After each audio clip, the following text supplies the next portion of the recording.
The last thing Rebecca Harper expected when she pulled into her cousin Michelle's driveway was to lock eyes with a man who looked as thrilled to be there as she felt, which was not at all. Michelle had gone absolutely overboard with this gender reveal party. The front lawn was decorated with what must have been 500 pink and blue balloons, some shaped like baby bottles and others twisted into complicated animal configurations. A massive banner reading, "Twinkle, Twinkle, Little Star, Guess What You Are," stretched across the garage door in glittery letters that caught the afternoon sun. Rebecca squinted against the brightness as she grabbed the gift bag from her passenger seat, already mentally preparing herself for hours of squealing enthusiasm and pastel everything. She loved Michelle. They had grown up together, spent summers at their grandmother's lake house, shared secrets and inside jokes that still made them laugh until they cried. But Michelle's current obsession with making every life event into an Instagram-worthy production was exhausting. The engagement photos had involved a professional photographer, 3 outfit changes, and a rented vintage car. The wedding had been a 2-day affair with a color-coded guest list. Now this baby was getting the full treatment before it had even entered the world. Rebecca adjusted her simple navy dress, the most gender-neutral outfit she owned because she refused to participate in the "wear pink if you think it's a girl, blue if you think it's a boy" instruction Michelle had sent in the invitation. She started up the walkway, dodging an inflatable arch that was half pink, half blue, and entirely tacky. That was when she saw him. He was standing near the side of the house, partially hidden by an oversized decorative stork, holding a beer and staring at the balloon chaos with an expression that could only be described as bemused disbelief. He was tall, probably 6'2", with dark hair that looked like he had run his hands through it too many times, and a jaw that belonged on someone who spent time outdoors, not stuck at parties like this. He wore dark jeans and a gray Henley that fit him well enough to make it clear he took care of himself without being obnoxious about it. Their eyes met, and something passed between them. Recognition, maybe. Not of each other, but of a shared experience. The experience of being people who found all of this a bit much, but showed up anyway because family was family. He raised his beer slightly in a mock toast. Rebecca felt the corner of her mouth twitch upward despite herself. Before she could do anything else, the front door burst open and Michelle appeared, radiant in a white dress with pink and blue flower embroidery, her pregnancy glow in full effect. "Rebecca, you made it." Michelle threw her arms around her cousin, or tried to. The baby bump made it more of a side hug. "I'm so glad you're here. Did you see the decorations? Travis went crazy with the balloon order, but I think it looks amazing." "It's definitely something," Rebecca said, injecting as much warmth into her voice as possible. "You look beautiful, Michelle." "How are you feeling?" Exhausted and excited and terrified and happy all at once. Michelle's smile was genuine and Rebecca felt her irritation soften. This was what mattered. Michelle was happy. "Come on, everyone's in the back. We've got games and food and the big reveal is at 4. Games." Rebecca let herself be pulled toward the house. Just fun stuff. Guessing games, a diaper raffle, baby bingo. Nothing too crazy.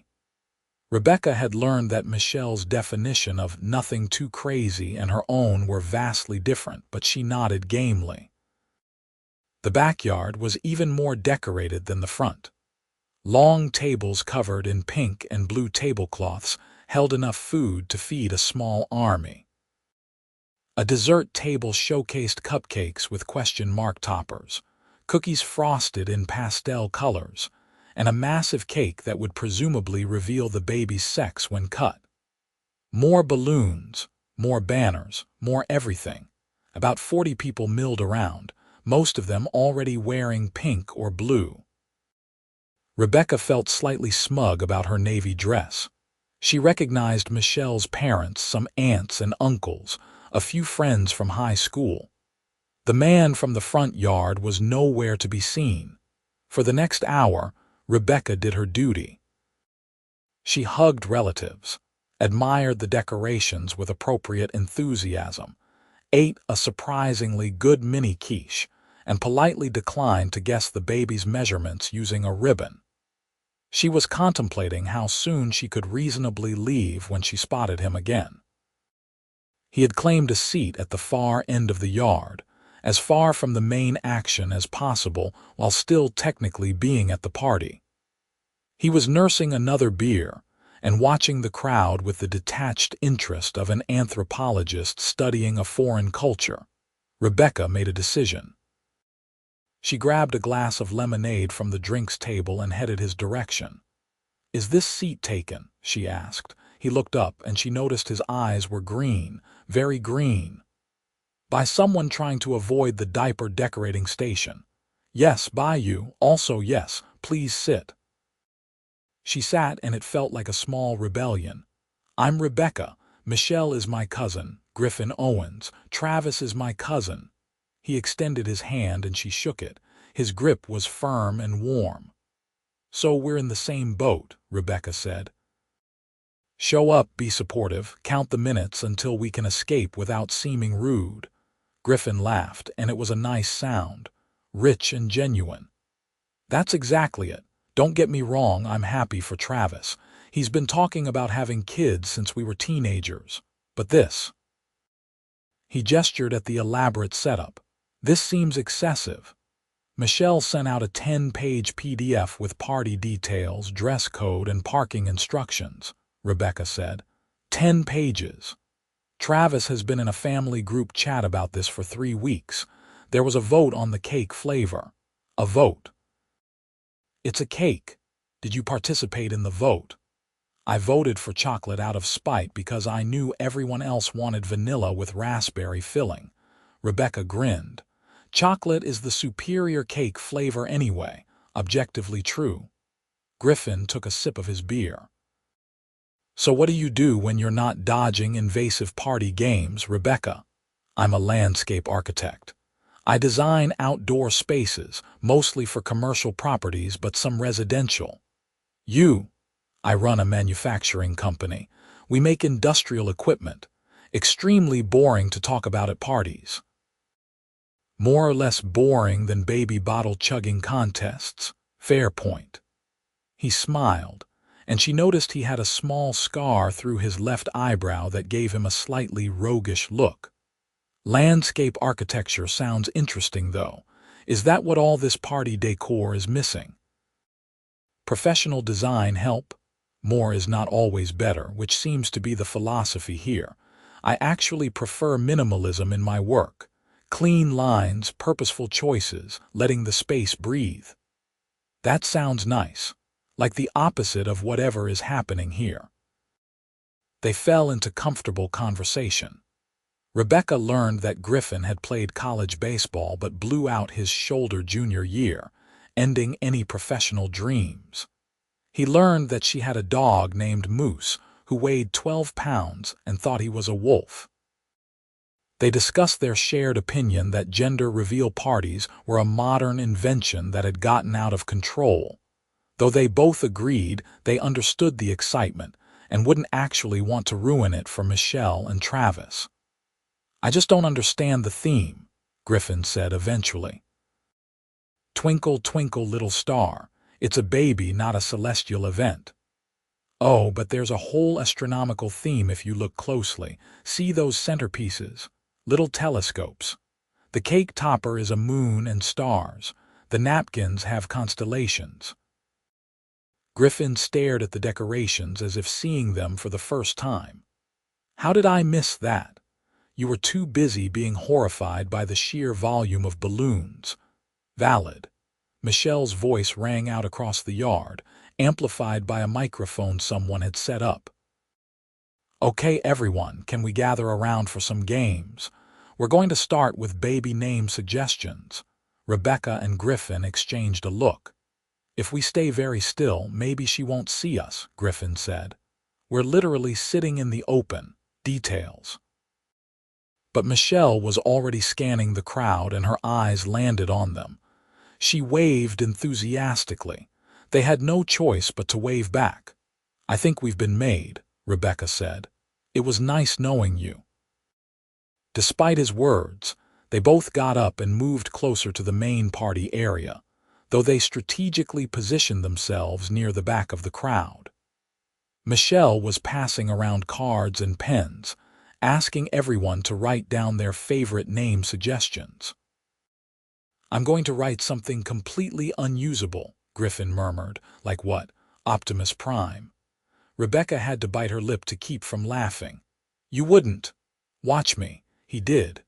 Rebecca glanced at his card and saw Optimus Prime Owens written in neat block letters. She wrote River on hers because it was actually a nice name and she had more self-control than her new friend. The game continued. Michelle read out suggestions and people cheered or laughed depending on the name. When she got to Griffin's card, she paused. Optimus Prime. Really? Griffin raised his hand. Strong name, natural leader, can transform into a truck. The crowd laughed. Travis, standing next to Michelle, shook his head, but he was grinning. Thanks, Griffin. We'll definitely consider it. Michelle moved on and Rebecca leaned toward Griffin. Your trouble. I'm expressing my creativity. They endured 2 more games before Michelle announced a break while she and Travis set up for the big reveal. Rebecca immediately started moving back toward their previous seats, Griffin following. I need to know, Rebecca said once they were settled again.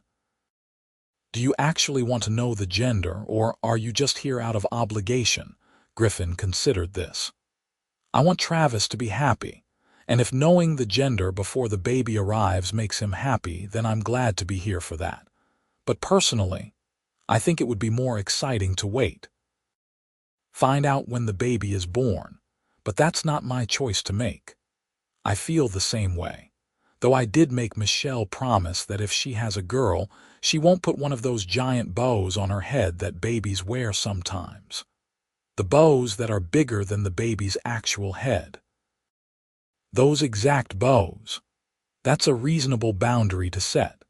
They watched as Travis and his friends carried out an enormous black box decorated with silver stars. This was apparently the reveal mechanism. Rebecca still wasn't clear on how it worked, but she assumed something would pop out or explode in pink or blue. So do you want to place a bet? Griffin asked. Boy or girl? I honestly have no idea. Michelle has been so secretive about everything.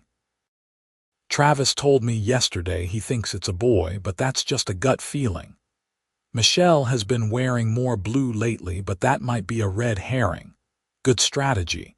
Throw us all off. Michelle's voice came through the microphone again. Okay, everyone, this is it. Travis and I are so grateful you're all here to share this moment with us. We've loved celebrating with you today, and we can't wait to meet our little one in a few months. Travis took the microphone. We're going to count down from 3, then open this box.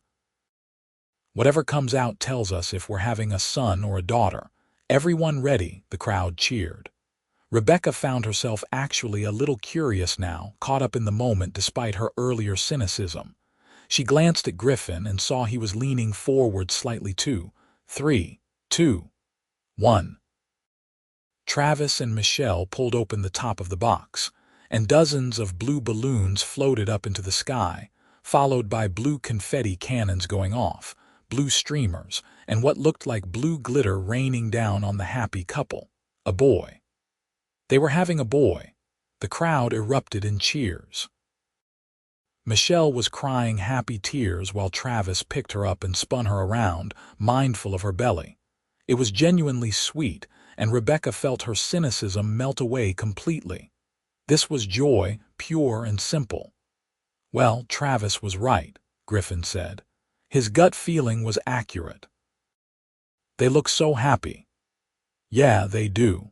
There was something in Griffin's voice that made Rebecca look at him. His expression had softened, watching his cousin celebrate. Whatever complaints he had about the party's execution, he clearly cared about Travis.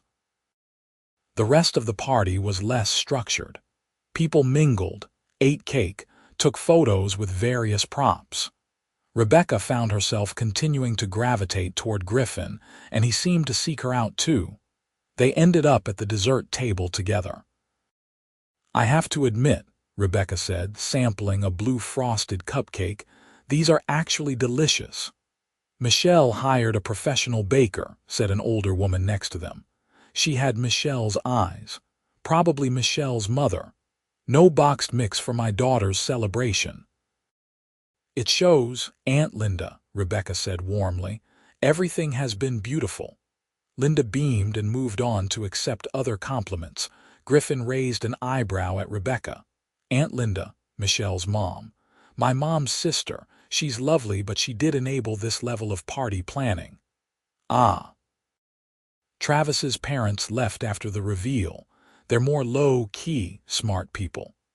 They were interrupted by Travis himself, who approached with a wide smile and pulled Griffin into a one-armed hug. "Griffin, thanks for coming, man. It means a lot." "Congratulations, Travis, a boy. That's great." "I know, right? I'm so excited I can barely think straight." Travis seemed to notice Rebecca for the first time. "Oh hey, you're Michelle's cousin, right? Rebecca, that's me. Congratulations to you and Michelle, you both seem really happy." "We are. This is the best day." Travis looked between them. "How do you two know each other?" "We just met," Griffin said. "Bonding over the excessive balloon situation." Travis laughed. "Yeah, Michelle went a little overboard, but that's Michelle. She doesn't do anything halfway." "It's one of her charms," Rebecca agreed diplomatically. "Well, I'm glad you two found each other. Griffin's a good guy, one of the best." Travis clapped his cousin on the shoulder. "I've got to go cut the cake with Michelle, but let's catch up soon, okay?" "Definitely. And seriously, congrats." Travis left, and Rebecca and Griffin exchanged amused glances. "He's really enthusiastic," Rebecca said. "He's been like that since we were kids. Boundless energy and optimism. It's actually kind of exhausting but also endearing." "How close are you two?" "Pretty close. We grew up in the same town, only a year apart in age. Spent most weekends together. He's more like a brother than a cousin." Griffin paused. "What about you and Michelle?" "Similar story. We're the same age, lived 10 minutes apart. She's the sister I never had. Even when she drives me crazy with her party planning, I love her. That's how family works, I guess." The party continued around them, but Rebecca found she was less eager to leave than she had been earlier. She and Griffin drifted from one conversation to another, sometimes together, sometimes apart, but always finding their way back to each other. He was easy to talk to, quick to laugh, and seemed genuinely interested in what she had to say. When she mentioned a project she was working on, a complete redesign of a corporate campus, he asked intelligent questions about workflow and aesthetics. When he mentioned that his company was expanding and looking at a new facility, she found herself engaged by the logistics and challenges he described. It turned out his company, Owens Industrial, manufactured precision parts for construction equipment. It was, as he had warned, not the most glamorous topic, but the way he talked about building something sustainable and treating his employees well made it interesting. The sun was starting to set when people began leaving. Rebecca realized she had been at the party for over 4 hours and hadn't been bored for at least half of that time. "I should probably go," she said reluctantly. "I've got an early meeting tomorrow." "Yeah, I should head out too." Griffin hesitated. "This is probably forward, but could I get your number? I enjoyed talking with you." Rebecca felt a flutter in her stomach that she hadn't experienced in a while. "I enjoyed talking with you too. And yes, you can definitely have my number." They exchanged phones and typed in their information. When Rebecca got her phone back, she saw he had listed himself as Griffin from the gender reveal with a balloon emoji. "Nice touch," she said. "I'm memorable like that." They said goodbye to Michelle and Travis, who were both glowing with happiness and exhaustion. Michelle pulled Rebecca aside. "I saw you talking with Travis's cousin," she said with a knowing smile. "He's cute, right? We were just commiserating about the party magnitude." "Uh-huh, sure. That's why you two were inseparable for 3 hours." Rebecca felt her cheeks warm. "We had stuff in common." "He's single, you know, and really successful. He owns that big manufacturing company outside town." "Michelle, don't start matchmaking." "I'm not matchmaking. I'm just providing information." Michelle's smile was innocent, but her eyes were sparkling. "I'm really glad you came, Becca. I know this isn't your scene, but it meant the world to have you here." Rebecca hugged her cousin. "I wouldn't have missed it. I'm so happy for you and Travis. That baby boy is going to be so loved. He really is." Rebecca made her way to her car, where Griffin was unlocking a sleek black truck parked 2 spots down. "Leaving at the same time," he called. "Almost like we planned it. Almost like we both hit our social interaction limit." "That too." They stood there for a moment, neither quite ready to get in their vehicles. "Text me when you get home safe," Griffin said. "If you want to, I mean, no pressure." "I will," Rebecca said, and meant it. She drove home with the windows down, letting the evening air clear her head. Her apartment was quiet when she arrived, and Moose greeted her with his typical ferocity, which meant wagging his entire body and demanding immediate attention. She fed him, changed into comfortable clothes, and found herself thinking about Griffin. It had been a long time since she had felt that instant connection with someone. Her last relationship had ended almost a year ago, a mutual acknowledgement that they were better as friends than romantic partners.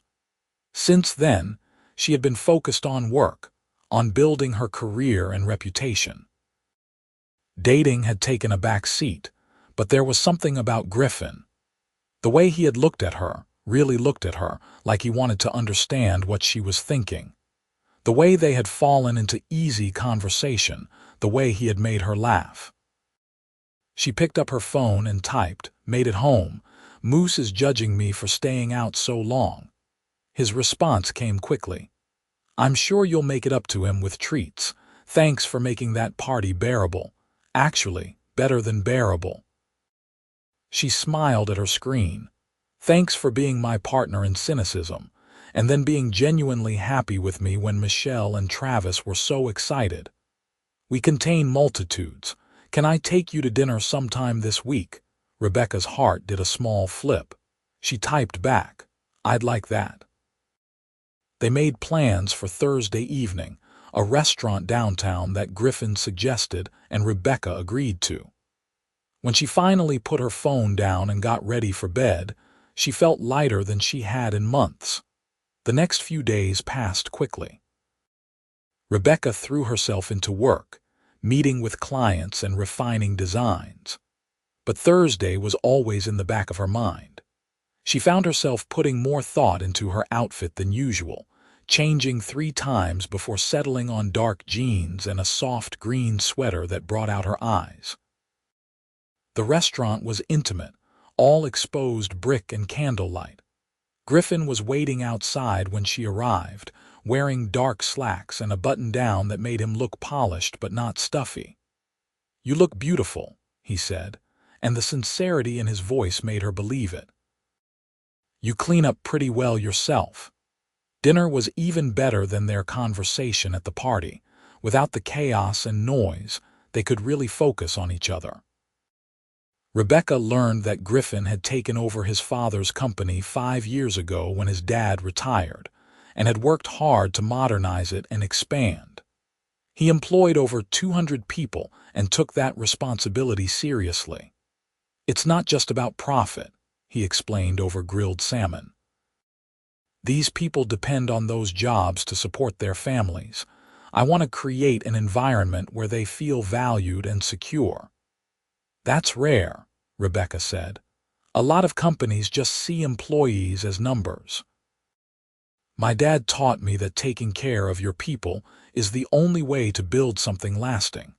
I've tried to honor that. She told him about her journey to becoming a landscape architect, how she had originally planned to study traditional architecture, but fell in love with the integration of nature and design. Her big break had come 3 years ago when she redesigned a city park and the project won an award, leading to more high-profile clients. I love that moment when I see people using a space I created, she said. Like, that bench I placed perfectly is where someone is reading their book. Or that path I designed is where families are walking. It feels purposeful. You put a piece of yourself into the world and it makes people's lives better, Griffin said. That's pretty incredible. The conversation flowed through appetizers, entrees, and dessert. They discovered they both loved hiking but hated camping, enjoyed cooking but were terrible at baking, and had complicated relationships with social media. Griffin admitted he had a private Instagram with exactly 12 followers that he never posted on.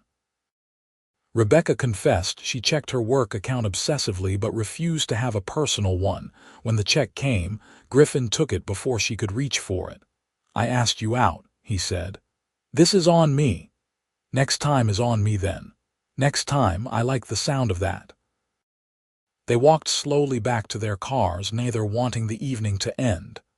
The night was cool and clear, the kind of perfect late spring weather that made Rebecca happy she lived in this city. I had a really good time, she said when they reached her car. Me too. Can I see you again? Soon. Yes, definitely yes. Griffin stepped closer and Rebecca's breath caught. He reached up and tucked a strand of hair behind her ear, his touch gentle. I'm going to kiss you now, he said softly. If that's okay. That's very okay. He leaned in and pressed his lips to hers, soft and sweet and perfect. It was the kind of first kiss that promised many more to come, the kind that made her toes curl and her heart race. When they pulled apart, she was smiling. That was nice, she managed. Nice. I'm aiming for better than nice. Okay, it was significantly better than nice. That's more like it. They kissed again, longer this time, and Rebecca felt something shift inside her. This was different. This mattered. Over the following weeks, they fell into a pattern. Dinner dates turned into coffee dates, turned into cooking together at her apartment or his house. Griffin had a place on the outskirts of town, a modern farmhouse with clean lines and large windows that Rebecca immediately loved. It suited him, she thought. Strong and grounded, but with an eye toward aesthetics. Moose approved of Griffin immediately, which Rebecca took as a good sign. Her dog was usually suspicious of new people, but he sat on Griffin's lap during their second movie night and refused to move. I think you've been replaced, Griffin said, scratching behind Moose's ears. He's fickle. Whoever gives the best scratches wins. I'll remember that.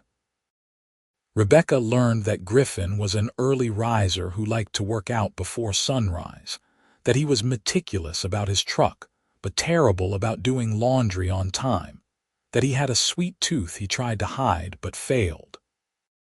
He learned that she needed coffee before conversation in the morning, that she reorganized her workspace when stressed, that she sang off-key in the shower and didn't care. They fit together easily, naturally, like they had been doing this for years instead of weeks.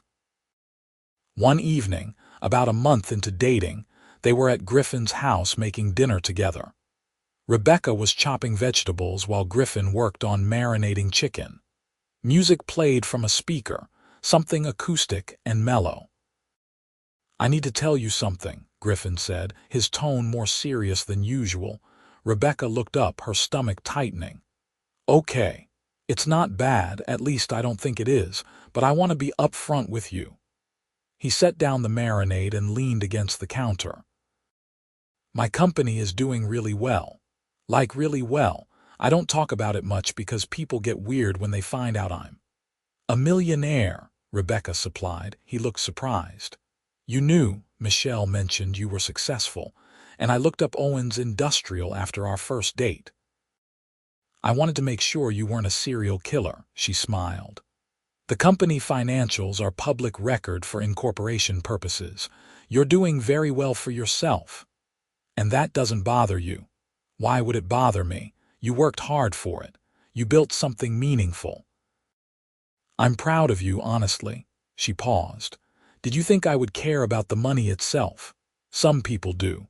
I've had relationships where I wasn't sure if they liked me or liked what I could provide. Rebecca set down her knife and walked over to him. She took his hands in hers. I liked you when I thought you were just some guy who hated balloon decorations as much as I did. The money doesn't change who you are. You're still the person who wrote Optimus Prime on that baby name card. Still the person who makes sure your employees have good benefits. Still the person who lets my tiny dog believe he's intimidating. Griffin pulled her close, resting his forehead against hers. I knew I liked you for a reason. Just one reason, multiple reasons. I'm making a list. I'd like to see this list. It's ongoing. I add to it daily. They kissed, slow and deep, the chicken marinade forgotten for the moment. When they finally pulled apart, Rebecca felt that sense of rightness again. This was what she had been waiting for without knowing it. The chicken eventually got marinated and cooked. They ate on Griffin's back deck, watching the sun set over the woods behind his property. Can I ask you something? Rebecca said. Anything. Where do you see this going? Us, I mean. Griffin set down his fork and looked at her directly. Honestly, I see it going everywhere.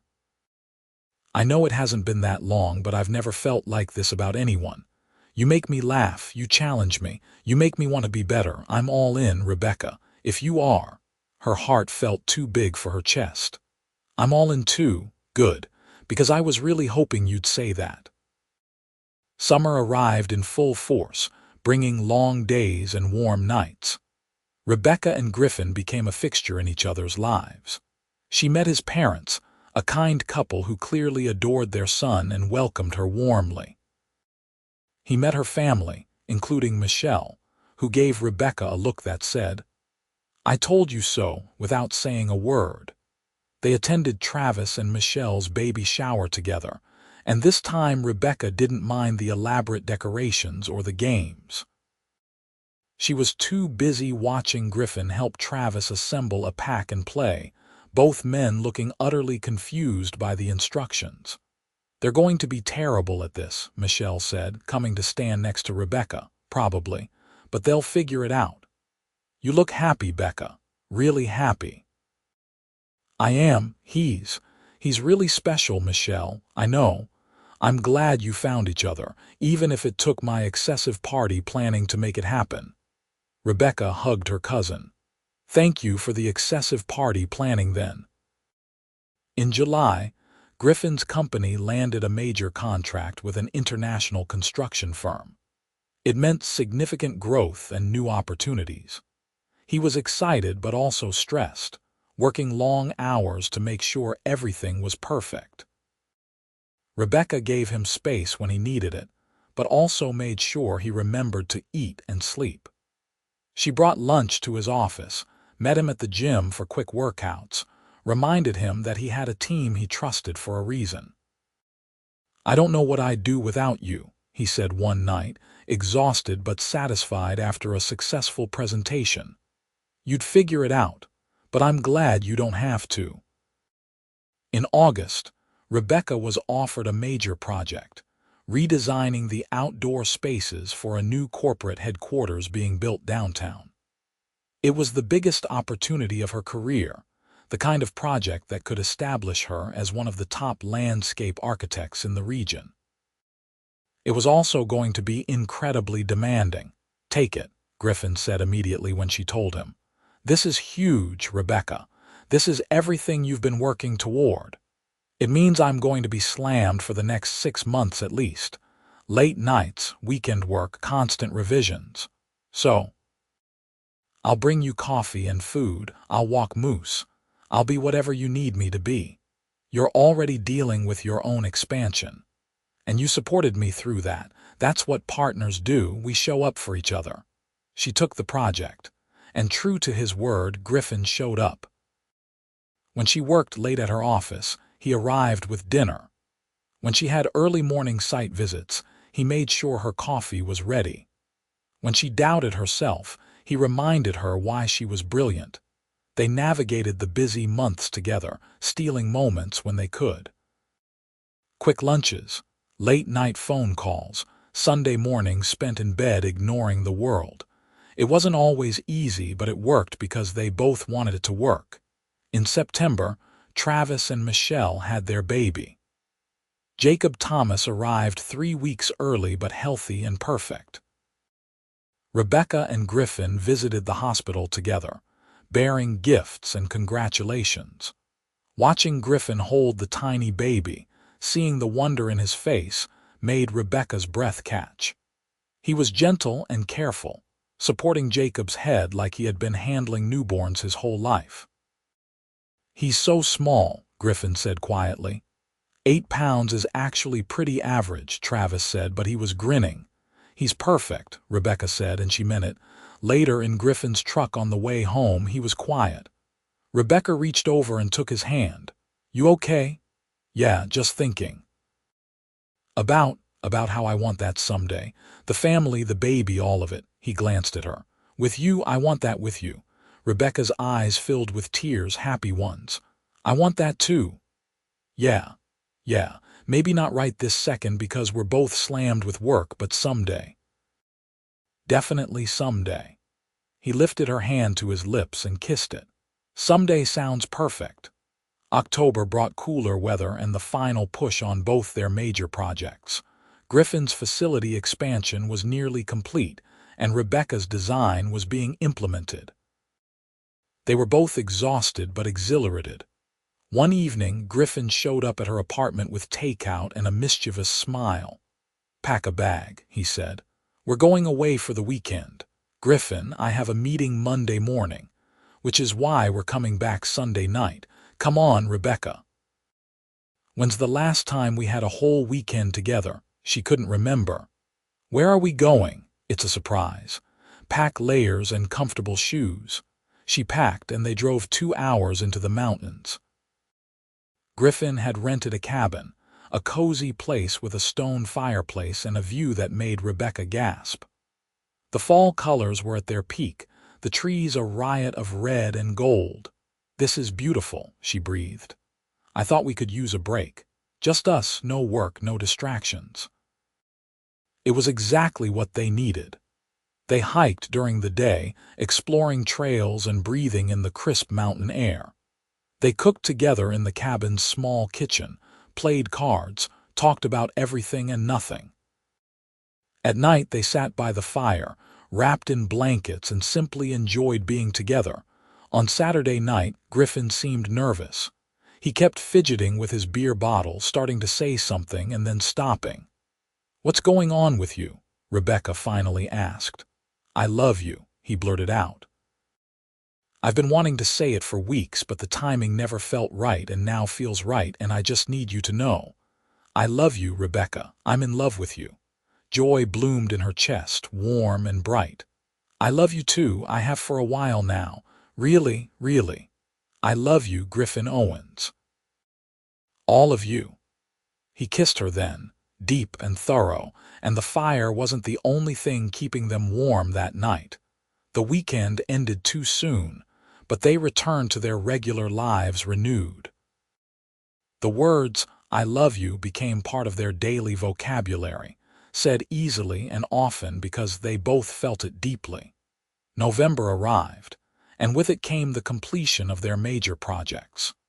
Griffin's new facility opened with a ribbon-cutting ceremony that Rebecca attended, beaming with pride. Her corporate headquarters design was finished, the last tree planted, the final bench installed. Griffin was there for her walkthrough, telling her how incredible it looked.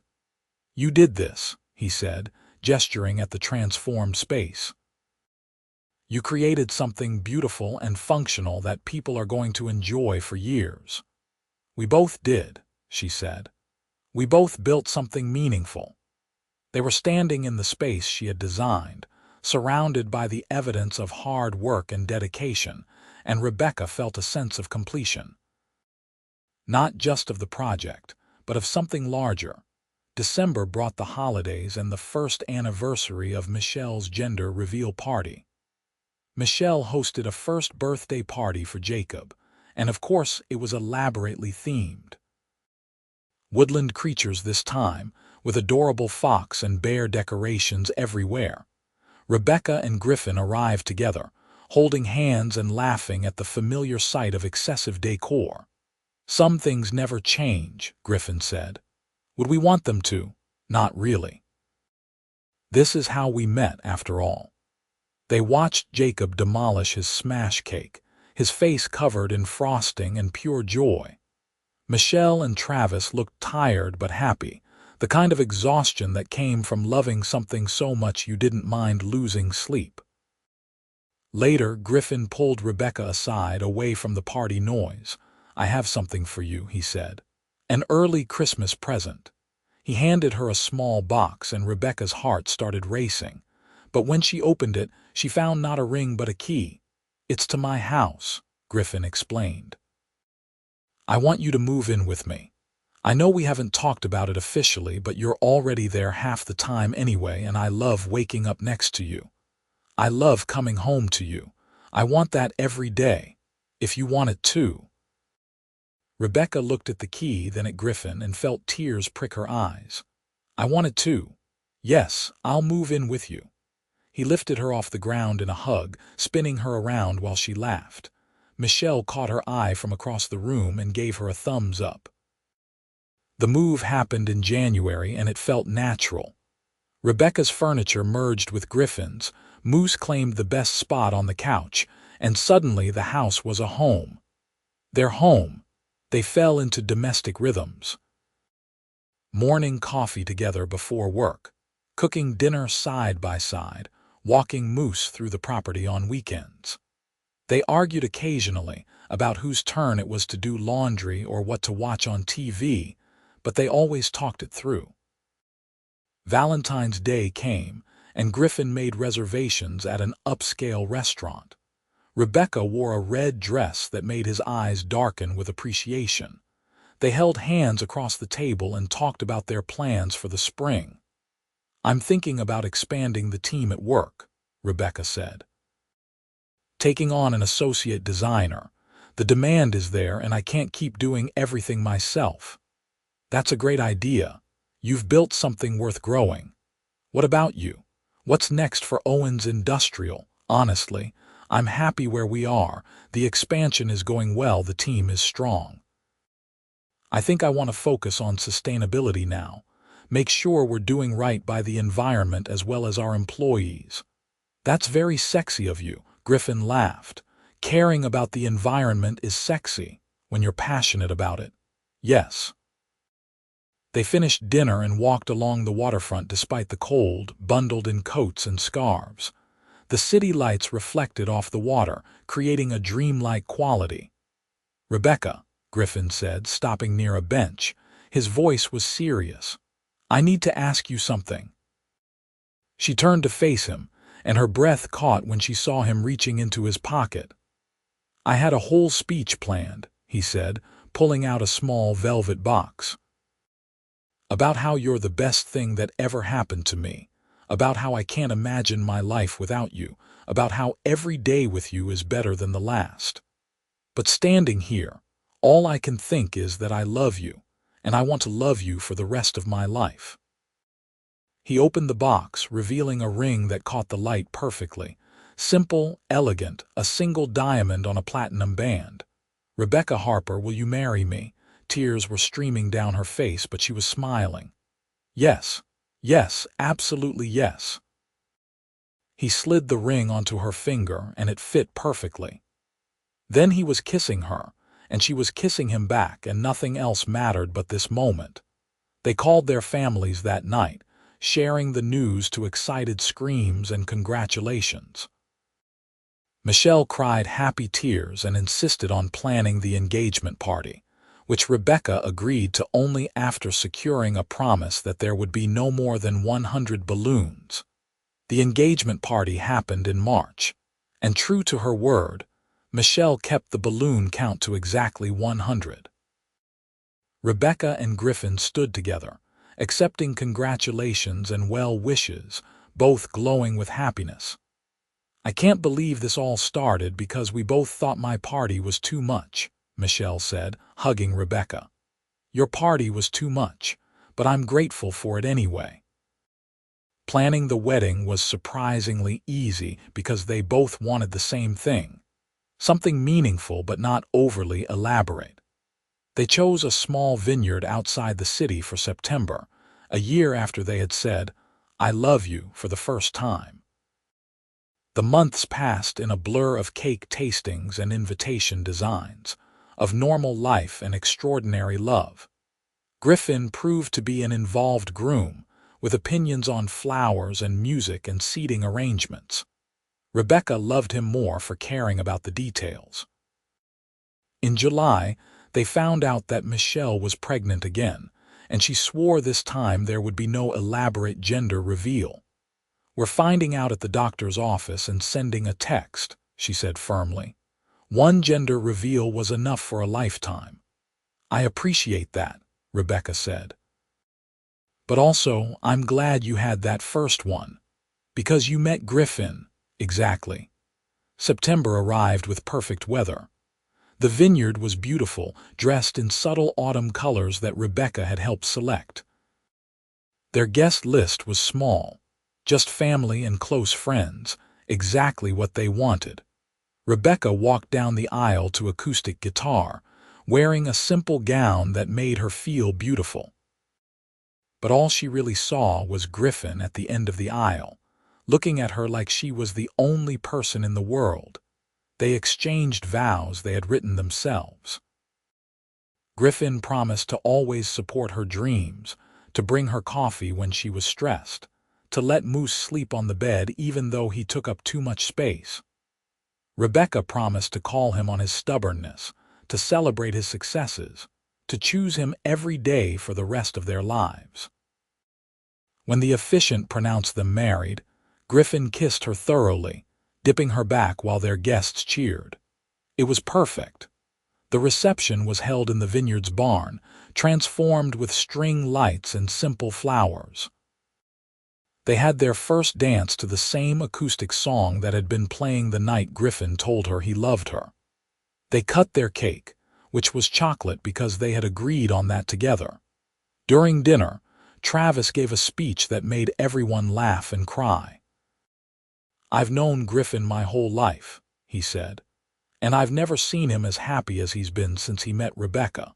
She brings out the best in him, and he brings out the best in her. They're proof that sometimes the best things happen when you least expect them." Like at an over-the-top gender reveal party. Everyone laughed, including Rebecca and Griffin. "To the happy couple," Travis finished. "May you have a lifetime of love, laughter, and reasonable party decorations." They danced into the night, surrounded by love and joy. When they finally left, hours later, they were showered with lavender instead of rice, trailing the scent as they climbed into Griffin's truck. Their honeymoon was 2 weeks in Italy, exploring vineyards and historic sites, eating incredible food and drinking local wine. They talked about the future, about the family they wanted to build, about growing old together. "I want at least 2 kids," Rebecca said one evening on a terrace overlooking Tuscany. "I was thinking 3, Griffin countered. "We can compromise at 2 and see how we feel." "Deal." "And I want a bigger yard for them to play in. We could add on to the house, or find property nearby and design something from scratch." "I love the way your mind works." They returned home tanned and happy and immediately threw themselves back into life. Work was busy for both of them, but they made time for what mattered. Date nights, family dinners, quiet evenings at home. In November, Rebecca started feeling tired and nauseous. She blamed it on stress until Michelle took one look at her and raised an eyebrow. "Have you taken a test?" Michelle asked. "A test for what?" "Rebecca, come on, the nausea, the exhaustion, take a pregnancy test." Rebecca took one that afternoon and stared in shock at the positive result. She took 2 more to be sure, all positive. She was pregnant. Telling Griffin was one of the best moments of her life. She wrapped the positive test in a box with a tiny pair of baby shoes she had bought on impulse. When he opened it that evening, he looked confused for a moment before understanding dawned. "Are you serious?" His voice was awed. "Very serious. We're going to have a baby." He picked her up and spun her around, laughing and crying at the same time. "We're having a baby. We're going to be parents. Are you happy?" Happy doesn't even begin to cover it. I'm ecstatic. I'm terrified. "I'm so in love with you I can barely stand it." They told their families at Thanksgiving, gathering everyone together for the announcement. Michelle screamed and immediately started planning a baby shower but caught herself. "A reasonable baby shower," she amended. "I promise." The pregnancy progressed smoothly. Rebecca dealt with morning sickness and fatigue but felt incredibly lucky. Griffin was attentive and involved, reading pregnancy books and asking her doctor questions. He talked to her growing belly every night, telling their baby about their day. In February, they found out they were having a girl. Griffin cried when he saw the ultrasound, seeing his daughter's face for the first time. "She's perfect," he whispered. "She's not even born yet. She's perfect anyway." They spent the spring preparing. Painting the nursery a soft sage green, assembling furniture, washing tiny clothes. Rebecca designed a reading nook in the corner of the room, a cozy space for bedtime stories. Griffin built shelves to hold books and toys. Michelle threw them a baby shower in April, and it was lovely. Tasteful decorations, fun games that weren't too invasive, genuine celebration. Rebecca watched Griffin open gifts with enthusiasm, exclaiming over tiny outfits and clever gadgets. "You're going to be a great dad," she told him later. "I hope so. I want to be the kind of father who shows up, who's present, who loves her unconditionally. You will be. I have no doubts." Their daughter arrived in late May, 2 days past her due date. Labor was long and intense, but Griffin never left Rebecca's side. He held her hand, breathed with her, told her she was strong and brave and amazing. When their daughter finally arrived, red-faced and screaming, Rebecca felt her entire world shift. This tiny person weighing 7 pounds and 6 ounces was theirs. Their daughter. Their family. "She's got your eyes," Griffin said, tears streaming down his face. "And your stubborn chin," Rebecca replied, laughing through her own tears. They named her Riley Grace Owens. Riley because they both loved it, Grace after Rebecca's grandmother. She was perfect and demanding, and they were instantly besotted. The first months were a blur of sleepless nights and endless diaper changes, of learning to be parents and figuring everything out together. Griffin took paternity leave from the company, refusing to miss these early weeks. They took shifts with nighttime feedings, supported each other through the exhaustion, marveled at every little thing Riley did. Michelle visited often, bringing her boys to meet their new cousin. Jacob was 2 now and obsessed with Riley, wanting to help with everything. Michelle's second son, Owen, was 4 months older than Riley, and they looked adorable next to each other. "Our kids are going to grow up together," Michelle said, watching the babies. "Just like we did." "I love that," Rebecca said. "This whole family thing, I love it." As Riley grew, so did their confidence as parents. Rebecca returned to work part-time, hiring the associate she had been planning to. Griffin adjusted his schedule to be home more, refusing to miss Riley's childhood. They celebrated Riley's first birthday with a small party in their backyard. No elaborate theme, just family and friends and a smash cake that Riley enthusiastically destroyed. Griffin and Rebecca stood together, watching their daughter, and Rebecca felt overwhelming gratitude. "We did good," Griffin said softly. "We really did." That night, after Riley was asleep and the house was quiet, they sat on their back deck with glasses of wine. "Do you ever think about that gender reveal party?" Rebecca asked. Griffin laughed. "Sometimes. I think about how I almost didn't go, how I was dreading it." "Me too. I was so annoyed by all the decorations. And now here we are, married with a kid, completely happy. Because we both hated the theme. Best reason to fall in love I've ever heard." Rebecca leaned her head on his shoulder. "I'm glad you went to that party. I'm glad you did too. I'm glad we found each other, even if it took excessive balloons to make it happen. Maybe we should send Michelle a thank you card. For the balloons, for everything, for being herself, for bringing us into each other's orbit, for being the reason we met." Griffin kissed the top of her head. "I think that's a great idea." They sat there in comfortable silence, watching the stars and thinking about how strange and wonderful life could be. How a party they had both dreaded had led to everything they had now.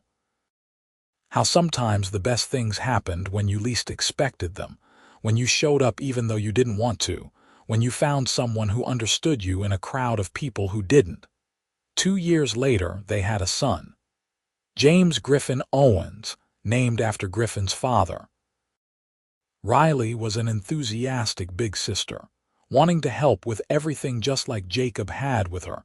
Their family was complete, loud and messy and full of love. Rebecca continued her landscape architecture practice, now with 3 associates and a reputation as one of the best in the business.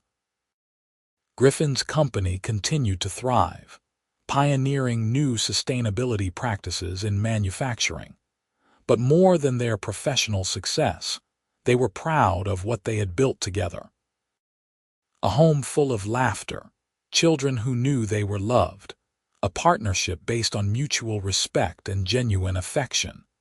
They still went to all of Michelle's parties, which remained elaborate but were now endearing rather than annoying. They hosted their own gatherings, simpler affairs but full of warmth.